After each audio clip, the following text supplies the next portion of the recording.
हैं director DRDO Pradeep Kurulkar. इनके कपड़े देख लीजिए और हम मोदी जी से भी पूछना चाहते हैं, क्या इन्हें भी वो कपड़ों से पहचान लेते हैं? ये संघ की वेशभूषा में डीआरडीओ के डायरेक्टर, ये देखिए आप किसके सामने नतमस्तक होते हुए, डीआरडीओ के डायरेक्टर प्रदीप कुरुलकर। ये डीआरडीओ के डायरेक्टर प्रदीप कुरुलकर सावरकर स्मृति में अपने कुछ भाषण दे रहे हैं, व्याख्यान दे रहे हैं। हो गया? ये पूरी भूमिका जो अभी आपने देखी, ये एक ऐसे व्यक्ति की है जिसको पिछले सप्ताह एटीएस, महाराष्ट्र की एटीएस ने पाकिस्तान को गुप्त संवेदनशील सूचनाएं देने के आरोप में गिरफ्तार किया। ये प्रदीप कुरुलकर 14 साल तक संघ में पुणे की शाखा में सैक्सोफोन बजाते थे। चौथी पीढ़ी संघ से जुड़ी हुई है, यानी कि जो इनकी पहली पीढ़ी जो संघ से जुड़ी थी वो तभी जुड़ी होगी जब श्यामा प्रसाद मुखर्जी मुस्लिम लीग के साथ मिलकर सरकार बना रहे थे, जब अंग्रेजों के साथ मुखबिरी हो रही थी। 4 पीढ़ियों से क्या चल रहा है वो आपके सामने अभी आपने स्क्रीन पर देखा। संगठन मंत्री रहे हुए हैं ये संस्कार भारती के। आप में से जो लोग संघ से वाकिफ हैं और संघ के जो सैकड़ों अलग अलग संगठन हैं उनसे वाकिफ हैं, you know RSS is an umbrella organization. In itself it's unregistered, but it has hundreds of organizations under its umbrella. One of them is Sanskar Bharati, a major, very, very important organization. Pradeep Kurulkar, Director DRDO, has been associated with the Rashtriya Swayamsevak Sangh for 4 generations. He used to play the saxophone for 14 years for RSS. He was for 12 years Sangathan Mantri of Sanskar Bharati. This is the 4th generation RSS Karyakarta Swayamsevak. And he was arrested by ATS for giving sensitive information to Pakistan through a woman. एक महिला के जरिए पाकिस्तान में ये संवेदनशील जानकारी दे रहे थे। कहते हैं हनी ट्रैप हो गए थे।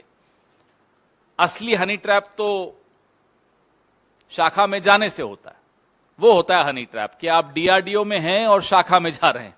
That is the real honey trap. और ये पहली बार नहीं हो रहा है दोस्तों। ध्रुव सक्सेना का नाम इस मंच से कई बार दोहराया गया, आपकी टेलीविजन पे, आपकी अखबारों में, आपके डिजिटल स्पेस पे कई बार आप लोगों ने भी लिखा है। आईएसआई का मेन एजेंट बनकर ध्रुव सक्सेना भारतीय जनता पार्टी की आईटी सेल का मध्य प्रदेश का प्रमुख था। यह पहली बार नहीं हो रहा। यशवंत शिंदे का नाम भी आपको इसी मंच से कई बार मैंने खुद ने यह नाम लिया है।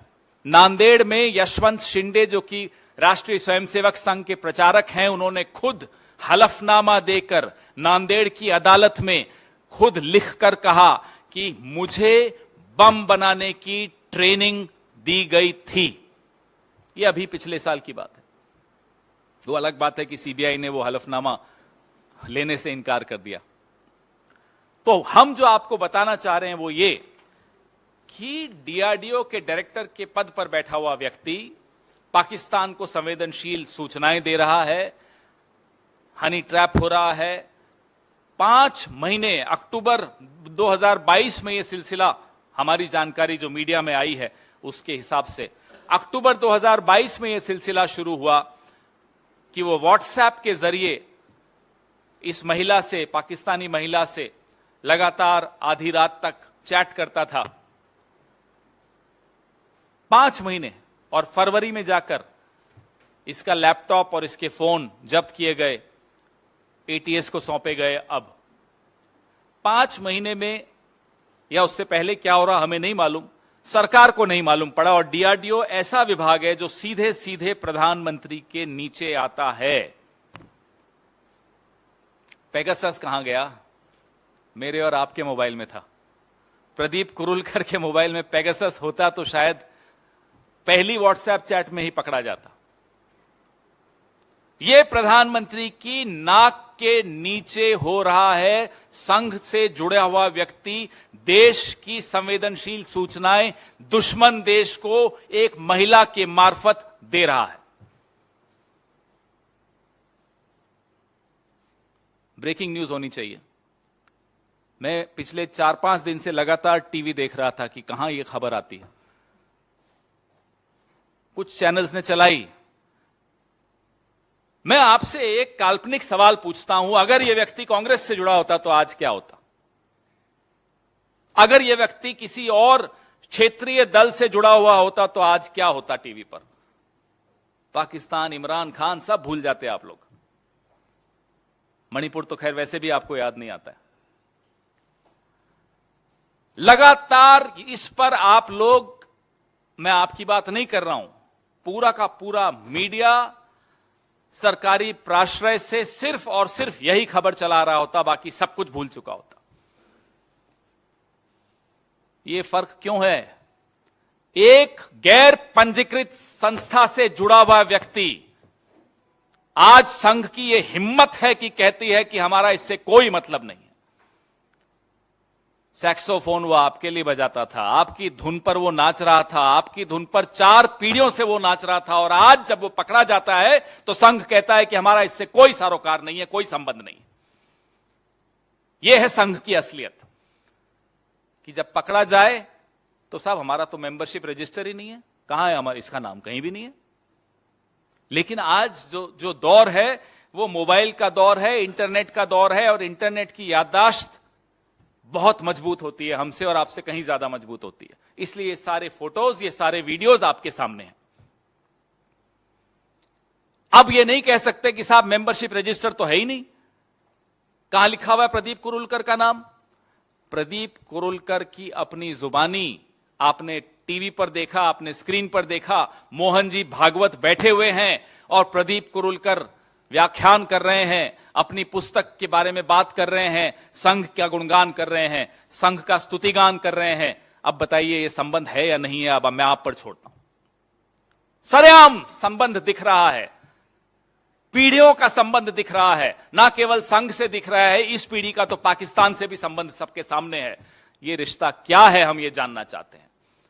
यही सरकार है भारतीय जनता पार्टी की कि जब आईएसआई को आप पठानकोट में बुलाते हैं निरीक्षण करने तो क्लीन चिट आईएसआई को देते हैं कि साहब इन्होंने तो बड़ा सहयोग दिया जांच में, और ये तो कहते हैं कि पठानकोट में भारतीय सैनिकों ने ही खुद हमला बोल दिया। देखिए ये शर्मनाक बात है या नहीं, मुझे बताइए। ये संबंध आपको दिखाते हैं कि इनका असली चेहरा क्या है। ये वही डीआरडीओ है जो जवाहरलाल नेहरू ने बनाया था। ये वही रिसर्च लैब है डीआरडीओ की जो इंदिरा गांधी ने बनाई थी।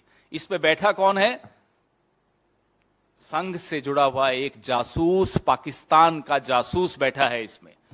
शर्म आनी चाहिए उन लोगों को जो नेहरू जी के नाम पर इस तरह की बातें करते हैं सुबह से शाम तक सोशल मीडिया पर, या इंदिरा जी के नाम को बदनाम करने की कोशिश करते हैं। देखिए फर्क, वो पीढ़ी हमारी पार्टी के उन नेताओं की पीढ़ी जिन्होंने डीआरडीओ बनाया, और इनके संघ के वो लोग, चौथी पीढ़ी के लोग जो डीआरडीओ में रहकर आस्तीन के सांप बनकर पाकिस्तान के साथ एक जुगलबंदी गा रहे हैं। व्हाट्सएप पे एक महिला के साथ दोस्ती करते हुए मिसाइल्स की तस्वीर स्मगल कर रहे हैं। ये व्यक्ति आकाश और अग्नि जैसे प्रोजेक्ट्स में बड़ी महत्वपूर्ण भूमिका निभा रहा था। अगर अब भी हमारी आंखें नहीं खुली, देश की आंखें नहीं खुली, आपकी आंखें नहीं खुली, हमारी आंखें नहीं खुली, तो उसके बाद कुछ देखने को भी नहीं रह जाएगा, भले ही आंखें खोल लीजिएगा।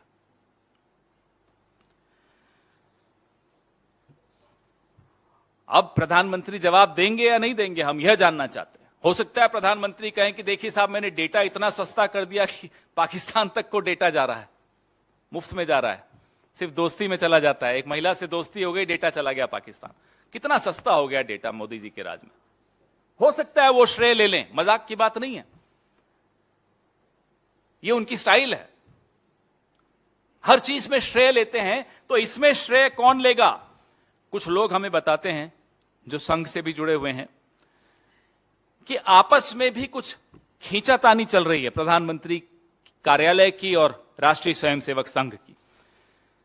कभी शेरपुरिया पकड़ा गया, कभी किरण पटेल पकड़ा गया, तो अब प्रधानमंत्री जी की तरफ से उनके कार्यालय की तरफ से भी शायद कोई दांव चला जा रहा है कि ये लो अब हमने एक संघी भी पकड़ के दिखा दिया।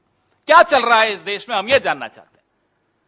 आपकी क्या लड़ाई है, क्या खींचतान है, हमें इससे कोई मतलब नहीं, देश को इससे कोई मतलब नहीं। मेरे देश की संवेदनशील सूचनाएं मेरे दुश्मन देश को, पड़ोसी की दुश्मन देश को जा रही हों, और एक संघी जो संघ से जुड़ा हुआ हो, 4 पीढ़ियों का जिससे संघ का रिश्ता हो, वो दे रहा हो, और कोई बात नहीं हो रही इस विषय में, कोई सवाल जवाब नहीं हो रहा प्रधानमंत्री से। प्रधानमंत्री के नीचे आता है डीआरडीओ, जैसे कि मैंने आपको बताया था।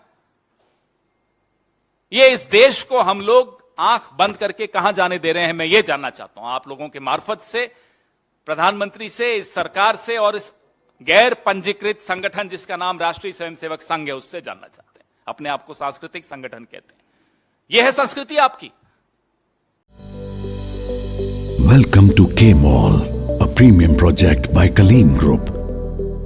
K-Mall is in the heart of Kolkata's electronic, garment and lifestyle hub, Khidirpur. K-Mall, which is designed as a world-class mall, is the outcome of endless effort of our experts, combined with modern superb techniques and new age design.